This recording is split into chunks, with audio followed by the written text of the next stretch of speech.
जय जय श्री राधे श्री राधे श्री राधे श्याम।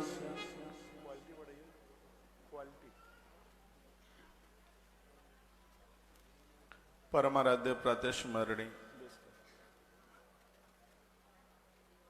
जगत नियंता जगताधार रस सिंधु ऐसे प्रभु परमात्मा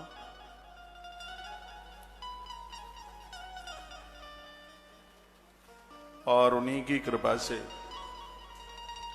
गौतीर्थ तुलसी तपोवन गौशाला श्रीधाम वृंदावन के सहायतार्थ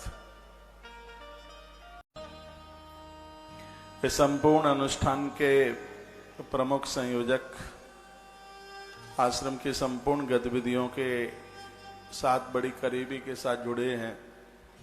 लॉकडाउन आरंभ हुआ है तब से लेकर के और आज 20 तारीख तक 20 मई तक एक भी कोई ऐसे अनुष्ठान का कोई रूप कोई सेवा ऐसा नहीं है जिसके साथ श्री लक्ष्मी नारायण अग्रवाल जी का जुड़ाव ना हो। और इनके सभी संकल्प आनंद की बात यह है कि सब लिस्टें मेरे द्वारा बनाई गई हैं। मैंने संकल्प कराए हैं उनकी पूजा के लिए। ईश्वर उनको स्वास्थ्य दे आनंद दे प्रभु चरणों में प्रार्थना है। हमने भगवत कृपा से गौशाला में एक बहुत बड़ा भूसा गोदाम बनाया और उस समय उसका निर्माण हो रहा था। उस समय आश्रम के पास फंड की बहुत दिक्कत आ रही थी। 2019 में उसके पहले चरण का उद्घाटन करना था और अचानक उनका आश्रम में पहुंचना हुआ। उन्होंने बड़ी बढ़िया सी सेवा करके और गौशाला को एक ताकत दी है, शक्ति दी है। इस आयोजन के ऐसे प्रमुख मनोरथी ये घूम रहा है, देखिए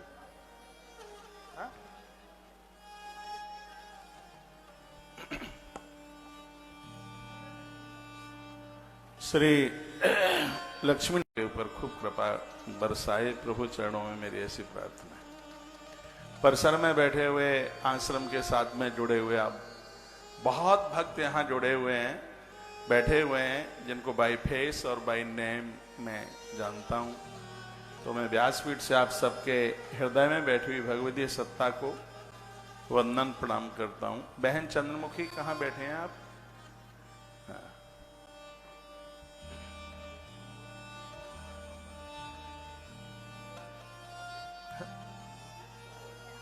हमारे मध्य में आश्रम की गतिविधियों के साथ में जुड़े हुए श्री मोदी जी, बहुत रेस्पेक्ट है आपका, बहुत आदर है, बहुत मान है। आइए, कथा में विलंब हो रहा है, मैं आप सबका बहुत आदर करता हूँ। देश के सभी प्रांतों के भक्त यहाँ पर बैठे हुए हैं। जैसा कि शास्त्री जी अभी बोल रहे थे, ये तो बानकी है, बस कलकत्ता में आना हुआ है। आयोजन तो अब होगा आने वाले समय में, पता लगाया ना। तो वैसे भी गर्मी का समय है और आप इतनी धूप में और यहाँ तक चल करके आ जाते हैं, मेरे आने से पहले ही प्राय पहुंच जाते हैं। तो आप बहुत अच्छे श्रोता हैं, क्यों नहीं होंगे? चैतन्य महाप्रभु की धरती है, धरती है परमहंस की, धरती है स्वामी जी की, जिन्होंने 1893 में झंडा गाड़ दिया था प्रदेश की धरती पर, जहां पर एक विश्व मंगल का एक बहुत बड़ा आयोजन था। सभी धर्मों के लोग वहां पर बैठे हुए थे। वो विदेशी लोग यह कहते थे कि भारत तो सांप और सपेरों का देश है, उनके पास क्या है। लेकिन जिस समय स्वामी जी वहां पर बैठे हुए थे, भगवतधारी आवाज को शुरू किया। हमारे कठोपनिषद में वर्णन है, वसुदैव कुटुंबकम, ऐसे भारतीय लोग हैं जो वसुंधरा पर बसने वाले हर व्यक्ति को अपना परिवारी मानते हैं। इसके ऊपर उनका प्रवचन हुआ। लोग उनके घायल हो गए थे, लोग उनके लिए इतना आकर्षण, जिन्होंने ये बता दिया था कि भारत क्या है, और पूरी दुनिया में जिन्होंने भारत की संस्कृति का एक झंडा लहराया फहराया, उस महापुरुष की धरती है। यह है कलकत्ता, बंगाल, पश्चिम बंगाल, जिसने पूरी दुनिया को भगवान के नाम की महिमा समझाई है। चैतन्य महाप्रभु ने इस धाम वृंदावन की रौनक बढ़ाई है, शोभा बढ़ाई है। आज भी 4 लोग ज्यादा मिलते हैं वृंदावन में। कौन कौन मिलते हैं? वृंदावन में बंदर मिलते हैं, वृंदावन में बाबा मिलते हैं, वृंदावन में बाइयां भी मिलती हैं और वृंदावन में बंगाली भी मिलते हैं, बहुत मिलते हैं। और वृंदावन की रौनक है, वृंदावन का श्रृंगार है, वृंदावन की भव्यता है। मैं बड़ा बड़भाग्य हूं, भाग्यशाली हूं कि बट सावित्री के समय पर और मैं कलकत्ता की धरती पर, अब मुझसे तो कोलकाता आता नहीं है, कलकत्ता ही ठीक है। तो गंगा जी के किनारे पर हम बैठे हैं, हावड़ा की धरती पर। नाम ही बड़ा बलशाली है। हाँ, कुछ नाम बड़े मरे मराई से होते हैं कि यूपी में बिल्कुल मरगिल्ला नाम है, उरई, सुना होगा आपने, यूपी में है? बिल्कुल बिल्कुल ऐसे, बिल्कुल सांस ले रहा है क्या। और एक यह है बंगाल में हावड़ा, ऐसा लगता है कि सिंह की दाढ़ है। आइए आप सबके हृदय में बैठे हुए मैं अपने परमात्मा के दर्शन करता हूं और आइए आज की कथा से जोड़ते हैं हम आपको। हमारा मनोमंथन कराती है, हमारे निज स्वरूप की पहचान कराती है। जो बाहर से हम दिखाई दे रहे हैं इससे तो हम बहुत अच्छे हैं, लेकिन वो अच्छाई हमारी अंदरता में छिपी हुई है और वो बाहर निकल करके आवे। दूध से ज्यादा बढ़िया दही होता है, दूध से ज्यादा बढ़िया दही है, पौष्टिक है दही। दही से भी और ज्यादा पौष्टिक है वो मक्खन है, और मक्खन से भी और ज्यादा है वो घी है। घी के बाद तो कुछ बनता नहीं है, घी लास्ट पोजीशन का नाम है। उसी प्रकार से जितने ग्रंथ हैं वो सब कोई दूध की तरह है और कोई दही की तरह है, कोई मक्खन की तरह है, लेकिन श्रीमद् भागवत ग्रंथ घृत की तरह, घी की तरह, इसके बाद कुछ भी नहीं। ये सबका एकदम यह बिल्कुल सार है और ऐसी सार गर्भित कथा को हम और आप सुनने के लिए जा रहे हैं। आइए हम श्रीमद् भागवत ग्रंथ को वंदन प्रणाम करते हैं, जिसमें कहा गया धर्मार्थ काम मोक्षाणाम साधनम स्यान संशया।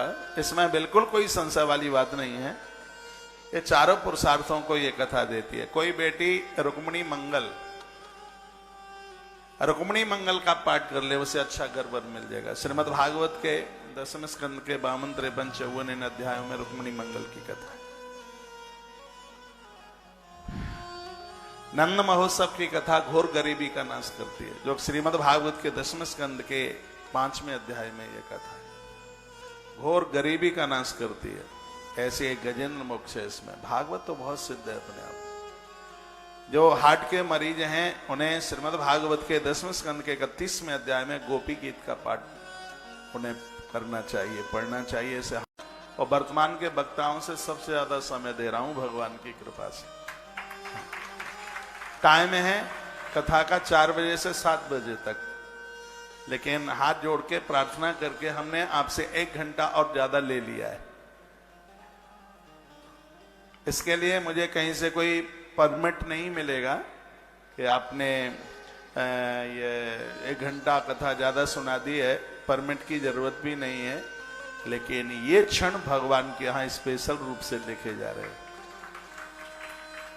और मैं कहूंगा ईश्वर के लिए समय दे देना, इससे बड़ा कोई योग नहीं, कोई तप नहीं, कोई दान नहीं, कुछ भी नहीं है इससे। ईश्वर के साथ हम जुड़ करके रहे। कोटिम तक्ताम हरिम स्मरे।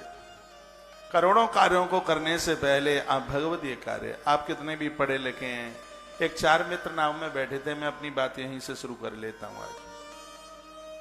चारों बड़े पढ़े लिखे थे, उनमें एक डॉक्टर्स थे, एक वकील थे उसमें, और उनमें एक इंजीनियर भी थे और एक कोई बहुत बड़ा उद्योगपति था उनमें। वो मिलकर के बैठे नाव में, नौका जा रही थी। तो डॉक्टर्स ने पूछा, आप यह बताइए कि यदि किसी को मलेरिया हो जाए तो कौन सी दवाई लेके ठीक हो जाएगा। केवट ने कहा, ना पिकने का मुझे तो पता नहीं है, डॉक्टर साहब जो पर्चे पर लिख देंगे हम लाके खा लेंगे, ठीक हो जाएंगे। कहा, तेरी भी क्या जिंदगी है, तेरी तो चाराना जिंदगी यूं ही चली गई है। सुनिए बात को, आप ध्यान मेरे ऊपर करो, सबके मोबाइल इकट्ठे करा लूंगा, देख लेना तुम। मैं जितनी देर तक यहां बैठा हूं पूरा ध्यान मेरे पास।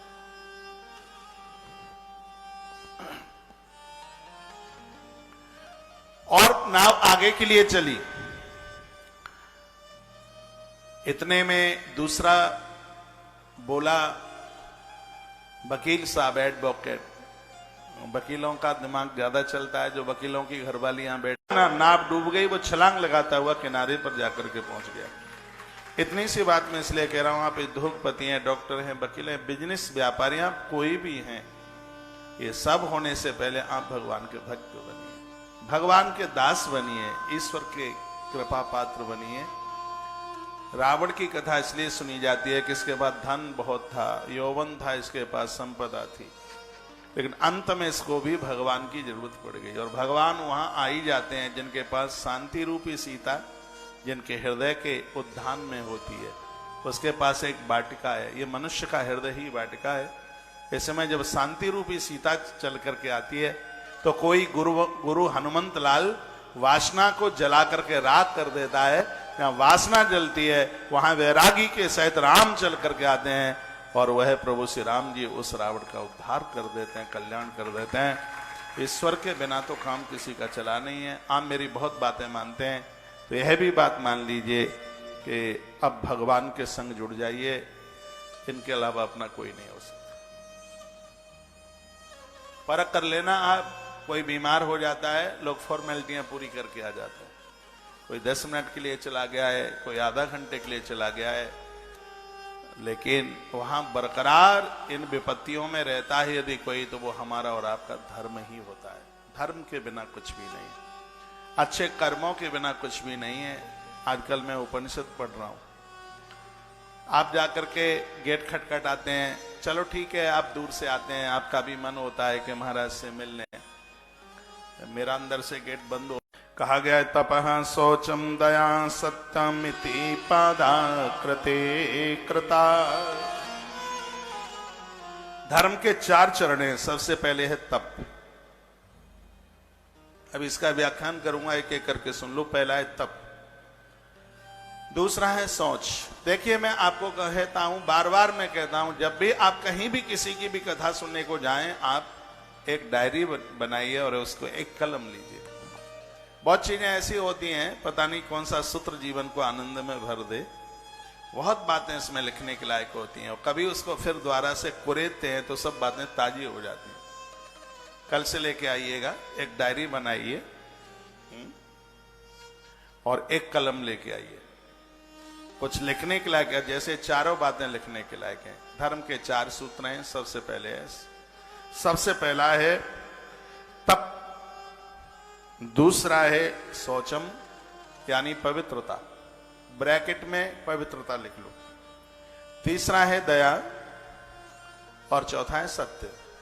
इसको ऐसे भी लिख सकते हैं, सत्य, तप, पवित्रता और दया, ये 4 हैं। ये धर्म के 4 चरण हैं और उसका एक चरण है तप। तप का अर्थ है अपने ऊपर संयम रखिए। उपवास, व्रत, कष्ट झेलना, परेशानियां झेलना, ये सब तपस्या में आता है। और तप के बिना कुछ भी नहीं होता। तप बल शंभु करें संघारा, तप बल शेष सय मैं भारा। ये धरती तप के ऊपर टिकी है। ठीक है, तप का बड़ा महत्व है। 8 दिन में, 15 दिन में, महीने में एक आध बार उपवास किया करो। अन्न छोड़ने की बड़ी महिमा है। कलयुग में तो बहुत ही ज्यादा है, क्योंकि कलयुग में अन्न में प्राण बचते हैं ना, इसलिए अन्न 8 दिन में, 15 दिन में या महीने में एक बार उपवास कीजिए। आपके स्वास्थ्य के लिए बहुत ज्यादा फायदेमंद है। आपके भाग्य का जो अन्न बचता है वो गरीबों में, दीन दुखियारों में, वो सेवा में लगा दीजिए, उसको वितरित कर दीजिए, तब वह उपवास बड़ा अच्छा हो जाता है। वृत्तियों को जीतने का नाम व्रत है और ईश्वर के सानिध्य में रहने का नाम उपवास है। उपवास यानी ईश्वर के सानिध्य में जीवन का निर्वहन करना उपवास। कुछ ऐसा नियम बना लें, कुछ समय के लिए सूर्यास्त से पहले भोजन करें, सूर्यास्त के बाद में अन्न न खाएं। अपने स्वास्थ्य को आप देखिए, स्वास्थ्य चकाचक हो जाएगा। कुछ ऐसी चीजें हैं जिनका आप सेवन, एकादशी के दिन, व्रत वाले दिन कुछ चीजें हैं वो चीजें नहीं खाई जाती, जैसे फूल गोभी नहीं खाई जाती, व्रत वाले दिन इसको नहीं लिया जाता, सलगम नहीं खाई जाती, कोई भी आप व्रत करते हैं मूली नहीं खाई जाती, अदरक नहीं खाया जाता, हींग नहीं खाई जाती, कोई भी आप व्रत करते हैं, इन व्रतों में इन चीजों को, फूल गोभी को तो लिया ही नहीं जाता, ये तो कहीं आसपास में नहीं होती। बैगन नहीं खाया जाता, भट्टा जिसको कहीं कहीं बोलते हैं, सलगम है। डायबिटीज के मरीजों के लिए कोटू बहुत फायदा करता है। गरम तो ये होता है, लेकिन ये लीवर की सूजन को खत्म करता है। ये आयुर्वेद में इसका बड़ा प्रभाव है। भुना हुआ कोटू डायबिटीज को भी बहुत कंट्रोल में रखता है। कोटू फायदा करता है, स्वास्थ्य के लिए बहुत फायदा है। जिन लोगों को अस्थमा है, अस्थमा जानते हैं, श्वास की बीमारी, उनके लिए भी कोटू ठीक रहता है। अस्थमा में भिंडी, अरबी और उड़द की दाल, ये तो अस्थमा वाले लोगों के लिए पॉइजन है, विष, ये समझ लीजिएगा। खाद्य पदार्थ, खाद्य सामग्रियां भी आप थोड़ा विचार करके लें। और जो 60 साल के ऊपर के लोग हैं वह अरहर की दाल कम खाएं, क्योंकि बॉडी में अरहर की दाल पस बनाती है। जो 60 के ऊपर के लोग हैं उन्हें अंकुरित अनाज बहुत फायदा करता है, जिसमें मूंग है, अंकुरित है, ये फायदा करती है। वो ऐसी चीजें लें, वो उनको मूंग की दाल बहुत ज्यादा फायदा करती है, स्वास्थ्य के लिए बहुत लाभप्रद है। इसमें बथुआ बहुत फायदा करता है। बथुआ तो आंख की रोशनी बढ़ा देता है।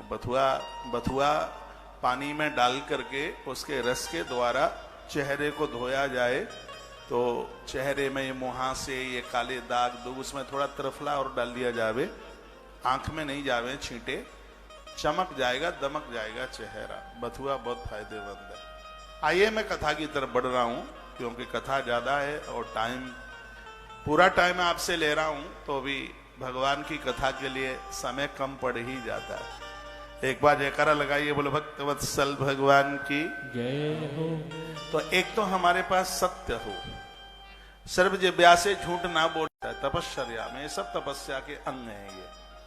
तो सबसे पहला हो गया सत्य, दूसरा हो गया तप, और तीसरा है जिसका नाम है शौच। शौच कहते हैं पवित्रता। पवित्रता का ध्यान रखिए। सूतक पातक में मंदिर मन जाइए। जब हमारे ग्रंथ मना करते हैं तो क्यों जा रहे हैं, मन जाइए। ऋतुकाल में नारी यदि तुलसी के आगे से निकल जाती है तो तुलसी सूख जाती है, प्रतिमाएं चटक जाती हैं। आज के पढ़े लिखे बच्चे मानते नहीं हैं, लेकिन यह चीजें हैं। महात्मा पाराशर ने भी इसके ऊपर बहुत ज्यादा जोर दिया है। मैं पुरुषों को कहना चाहूंगा कि जब ऐसी परिस्थितियां बनती हैं, उस समय बच्चों को तुम संभालिए, बाजार से ला करके खाने पीने की व्यवस्था कर लीजिए, नारी को चौका चूल्हे पर मन जाने दीजिए, इससे बीमारियां भी बढ़ती हैं। हाँ, इससे घर की अलौकिक शक्ति खत्म हो जाती है, इससे घर का वैभव समाप्त हो जाता है। जो एक चमक है घर की, वो समाप्त हो जाती है। इसलिए हमारे ग्रंथों में वर्णन है कि पवित्रता के ऊपर बहुत ध्यान दें। पवित्रता बाह्य और आंतरिक दोनों ही पवित्रता होनी चाहिए। विकार अंदर भरे हैं तो अंदर से व्यक्ति दूषित हो रहा है। तो बाह्य और अंदर की पवित्रता, हम किसी से ये ईर्ष्या कर रहे हैं, किसी से जल रहे हैं, ये आंतरिक या अंदर की अपवित्रता है, इससे भी बचिए। और बाहर की जो पवित्रता है, स्नान करने के बाद अपनी रसोई में प्रवेश आप कीजिए। बहुत माताएं तो कोलगेट चलती रहती है, ब्रश चलता रहता है, चाय भी बनाती रहती है, बीच में थोड़ा बोलना पड़ता है, थोड़ा मटेरियल भी गिर जाता है उसमें, पतीली में। तो ये पवित्रता का ख्याल रखिए। तो ये रात्रि के पहने हुए कपड़े कफन से भी ज्यादा अपवित्र होते हैं। इनको चूल्हा चौके में लेकर के मन जाइए, सिरा दे दीजिएगा। जिन घरों में मम्मी पापा सुपारी भी नहीं खाते थे, आज उनके बच्चे सुबह से लेकर के शाम तक शराब पीते रहते हैं, सब उल्टा पुल्टा करते रहते हैं।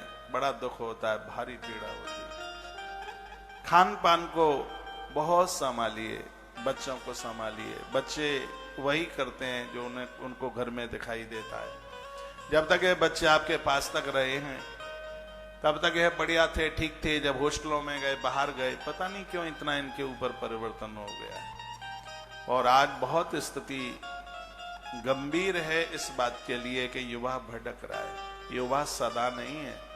मैं तो पूरे देश में घूमता हूं, युवा भटक रहा है, युवा आत्महत्या कर रहा है। तो वो विचार ही नहीं कर पा रहा है कि मुझे क्या करना चाहिए, मुझे क्या नहीं करना चाहिए। ऐसी स्थिति बन गई है। जबलपुर के पास में एक है भेड़ा घाट। इस देश में सबसे ज्यादा आत्महत्याएं वहां होती हैं, लोग छलांग लगा करके मर जाते हैं। और ये ऐसे मर जाना ये जीवन का कोई समाधान नहीं है। आप अपने बच्चों को वो चीजें नहीं दे पाए जिनकी जरूरत थी। पैसा कमाइए लेकिन धन कमाने में ही लगे रहे तो ये बच्चे आपके हाथ मुट्ठी से चले जाए। इसलिए यहां यह ग्रंथ अपने तीसरे चरण में एक बड़ी अद्भुत बात करता है। पहला सत्य है, दूसरा तप है, तो तीसरा है जिसका नाम है पवित्रता। घर की पवित्रता को बरकरार बना करके रखिए। और चौथा सूत्र है जिसका नाम है दया। गरीब दीन दुखियारों के ऊपर, जीव जंतुओं के ऊपर आपकी पूरी दया हो। आपके घर में दाई बाइयां आती हैं काम करने के लिए, तो उनके साथ व्यवहार बहुत अच्छा कीजिए। दिल्ली की एक बात थी, मैं सुबह ही सुबह किसी घर में पहुंच गया, एक 17-18 साल की बच्ची लेने में भी उसे देर नहीं लगती। रंकम करोत राजानम, राजानम रंकम करोत च। मैंने अपने 28-30 साल के इस कोर्स में बहुत गरीबों को अमीर बनते हुए और बहुत अमीरों का देवाला निकलते हुए देखा है। जिनके पास इतना पैसा था लेकिन औलाद को कर्मी निकल गई, सब खत्म हो गया। और जो गरीबी झेल रहे थे उनके बच्चे इतने बढ़िया निकल गए हैं, उनकी 4-4 फैक्ट्रियां हो गई। ईश्वर को देने में देर नहीं लगती तो ईश्वर को सब कुछ खत्म करने में भी उसको बिल्कुल देर नहीं लगती। ईश्वर ने आपको जितना दिया है उतने और ज्यादा विनम्र बनिए। वृक्ष के ऊपर फल आते हैं तो झुक जाता है। आपको आदर मिले, मान मिले, सम्मान मिले, संपदा मिले, उतने ही विनम्र बन जाइए। यही जीवन का आनंद है। हमारी नीतियां कहती हैं कि विनम्र व्यक्ति को, श्रद्धावान व्यक्ति के पास में सब कुछ उड़ेल करके आ जाता है। पूज्य राम सुखदास जी महाराज एक बात बहुत ज्यादा बोलते थे, वो कहते थे श्रद्धावान लभते ज्ञानम। ज्ञान मीन्स ईश्वर। जिसके पास श्रद्धा होगी ईश्वर उसी के पास आवेगा। चाहे वो मंदिर में जाता रहे, तीर्थ में जाता रहे, कहीं भी जाता रहे। उनका वाक्य में बोल रहा हूं, वो कहते हैं श्रद्धावान लभते ज्ञानम। जिनके पास श्रद्धा होगी, ज्ञान मीन्स ईश्वर उनके पास बिना बुलाए चल के आ जाएगा। सबरी ने बुलाया नहीं था प्रभु, वो अपने आप पहुंचे हैं जाके। इसलिए हम श्रद्धालु बनकर श्रद्धा के साथ, श्रद्धा भी 3 प्रकार की होती है, सतोगुणी, रजोगुणी और तमोगुणी, जिसमें हमें संसार से कुछ भी नहीं चाहिए, हम तृप्त हैं। और याद रखना, जिंदगी वही बढ़िया जी रहे हैं जिनको अब कुछ चाहिए नहीं, बिल्कुल भी। अब कछुनाथ न चाहिए मोरे, भगवान केवट की ही नाव में क्यों बैठे। मैं आपको राम कथा नहीं सुना रहा हूं, एक एग्जाम्पल दे रहा हूं। वहां पर नाव तो 1000 चलती थी, वहां पर 1000 नाव थी। वहां पर 550 नाव तो वहां के मुखिया ही मांगता। परमात्मा अकेले नहीं, शांति रूपी सीता के सहित बैठते हैं, वैराग्य लक्ष्मण के सहित उस हृदय में आकर के बैठते हैं। और मैं निवेदन करना चाहूंगा, केवट गंगा के किनारे है। आप हावड़ा कलकत्ता वाले भी तो गंगा के ही किनारे हैं। भगवान उसी की नाव में बैठेगा जो गंगा के किनारे। गंगा भक्ति का प्रतीक है। और भक्ति में तो सब देने की ही भावना होती है, कुछ लेने की तो भावना होती नहीं है। बस ईश्वर को इतनी प्रार्थना करो, भगवान इतना समर्थ बना दो कि मुझे किसी के सामने हाथ ना फैलाना पड़े और मैं देता रहूं, हम बांटते रहें, बस यह कृपा कर दीजिए। ये भगवान से बस मांगे। तो ये 4 चरण हैं। और ये कलकत्ता की कथा में, हावड़े की कथा में इन 4 बातों को कभी भी मत भूलिएगा। ये 4 चीजें जिसके पास में हैं वह लोग सतयुगी जीवन जी रहे हैं। एक है सत्य, और दूसरा है तप, तीसरा है पवित्रता, और चौथा है दया। तुलसी दया न छानिए जब तक घट में प्राण। जब तक शरीर में प्राण है तब तक दया ना छोड़े। जीव हिंसा मत कीजिए। हाँ, शाकाहारी बनिए, शुद्ध शाकाहारी बनिए। भगवान करे आप में से कोई भी ऐसा ना हो जो शाकाहारी ना हो, सब शाकाहारी हो। हम लोग हनुमान जी के भक्त हैं। लोग कहते हैं उल्टा पुल्टा खा के बड़ी ताकत बढ़ती है। तो ये कुंभकर्ण इत्यादि ये राक्षस थे वहां के आदि, ये जितने थे ये तो सब मुर्गा मांस खाने वाले लोग थे, भैंसा खाने, बकरे खाने वाले लोग थे। लेकिन बजरंग बली हनुमत लाल जी महाराज तो फ्रूट के ऊपर रहते हैं, फल के ऊपर रहते हैं। हनुमान जी का मुख का कोई सहन नहीं कर पाए। वैसे भी शाकाहारी लोगों की जिंदगी देख सकते हैं, गैया, भैंस, ये सब होठों से पानी पीते हैं। सात्विक बने, शाकाहारी बने। मैं भगवान को प्रार्थना करूंगा कि आप में से यदि कोई नॉन वेजी है भी तो भगवान इतनी कृपा करे, उन्हें वेजिटेरियन बना दे, उन्हें सात्विक बना दे, उन्हें शाकाहारी बना दे। हमने ग्रंथों में शाकाहार को बहुत करीबी से पढ़ा है, बहुत बारीकी से पढ़ा है। इसमें बहुत आनंद है, बहुत आनंद है इसमें। तो यही धर्म के 4 चरण हैं। हम जीव हिंसा न करें, सबके ऊपर दया करें, गरीबों के ऊपर, दीन दुखियारों के ऊपर, उन्हें आपकी जरूरत है। आपके घर में एक बाई काम करती है, एक दाई काम करती है, सुबह से शाम तक लगी रहती है, और आपके पास ट्रंक बक्से भरे के भरे रखे हैं। पहले तो कीड़े मकोड़े भी कपड़े काट लेते थे, अब वो भी नहीं काटते। वो कहते हैं दांत कमजोर हैं, चाची की साड़ियां ज्यादा हैं, तो उन्होंने भी काटना बंद कर दिया। पहले कपूर की गोली लगा देते थे, वो ना काटा। कितना काटेगा वो, इतना संग्रह है काय के लिए। और एक बात तो, वो जिनको ट्रंक भरे भरे रखे हैं, और जब मेरी बहनें कहीं शादी सूदियों में जाती हैं तो कहती हैं क्या पहन के जाएं। संग्रह मत कीजिए। जितनी वस्तुएं कम अपने पास में रखेंगे उतनी आप सुखी रहेंगे, उतने ही आप आनंद में रहेंगे। आदमी टेंशन में रहता है तो मार्केट करने जाता है, कहता है थोड़ा दिमाग हल्का हो जाएगा।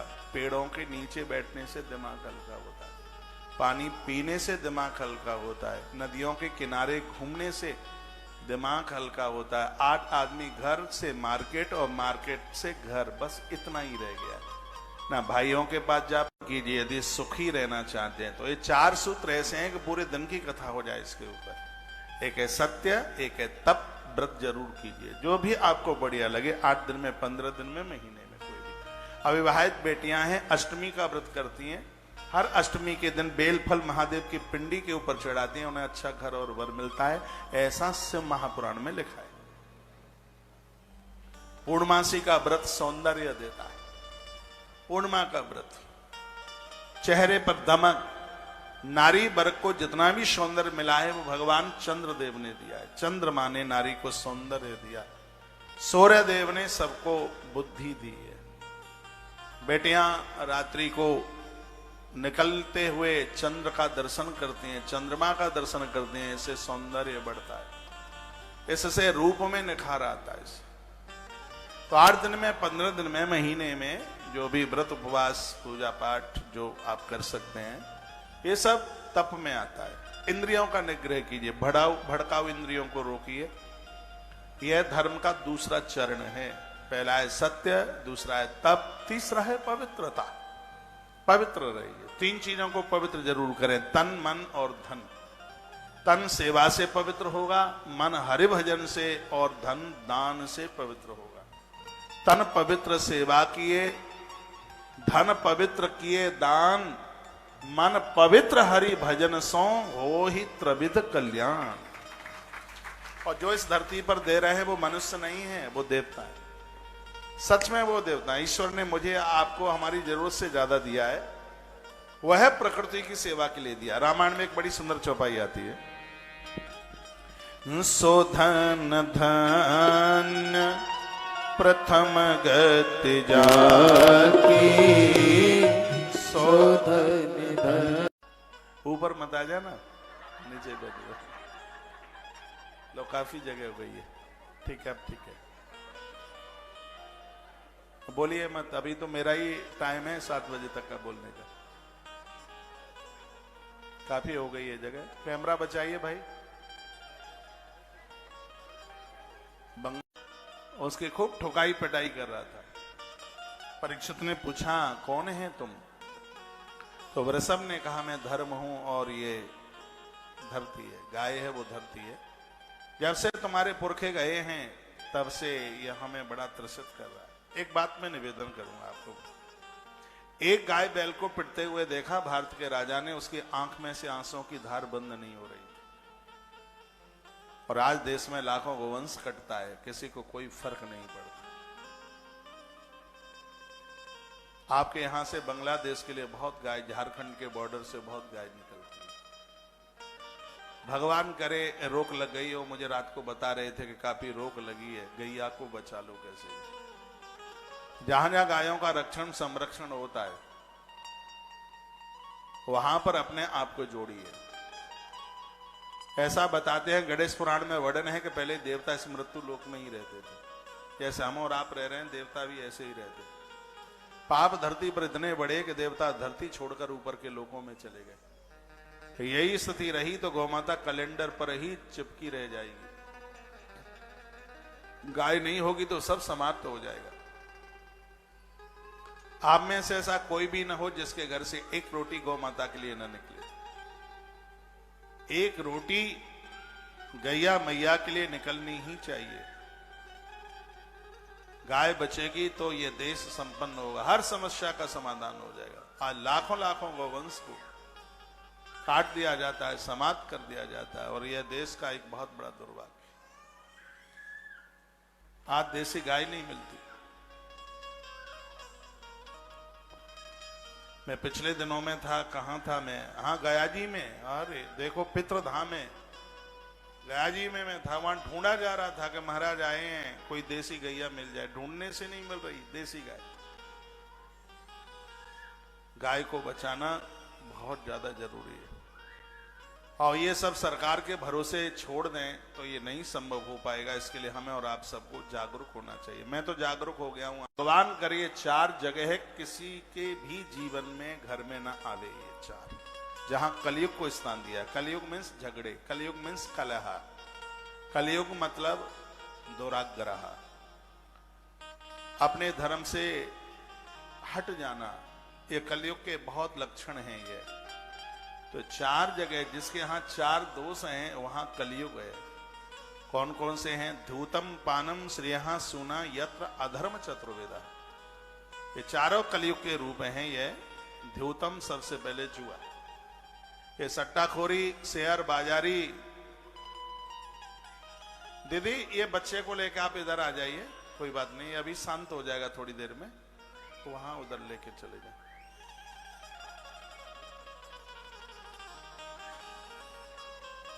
थोड़ा सा इसको घुमा के ले आओ। ये बहन की जगह कोई कवर नहीं करेगा, खाली रहेगी ये जगह, ठीक है? अभी आएगी, देख लेना। दूध के लिए तो नहीं बोल रहा है, ये जगह खाली रखना उनकी। मैं देखता रहूंगा, आप घेर तो नहीं लिए। हाँ। बोलिए बांके बिहारी लाल की श्री हनुमान जी महाराज की जय। जय श्री राधे, जय जय जय जय श्री राधे।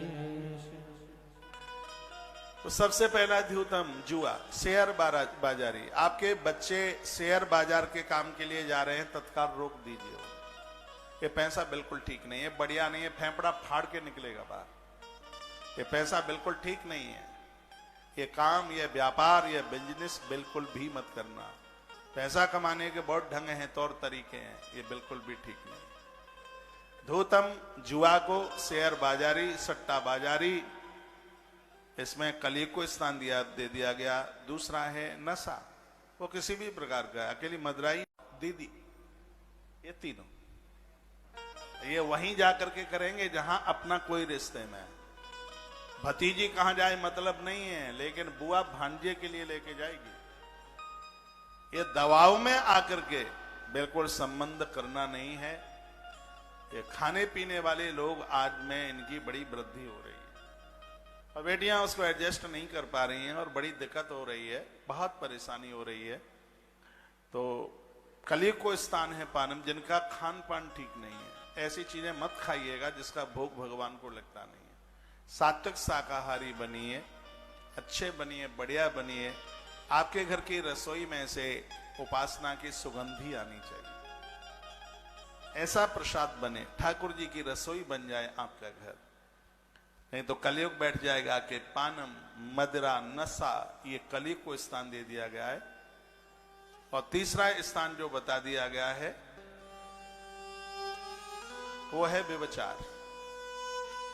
जीवन का बहुत बड़ा अपराध है, और मैंने तो बहुत बार बोला भी है, पुरुषों को मैंने बहुत संकेत दिए हैं।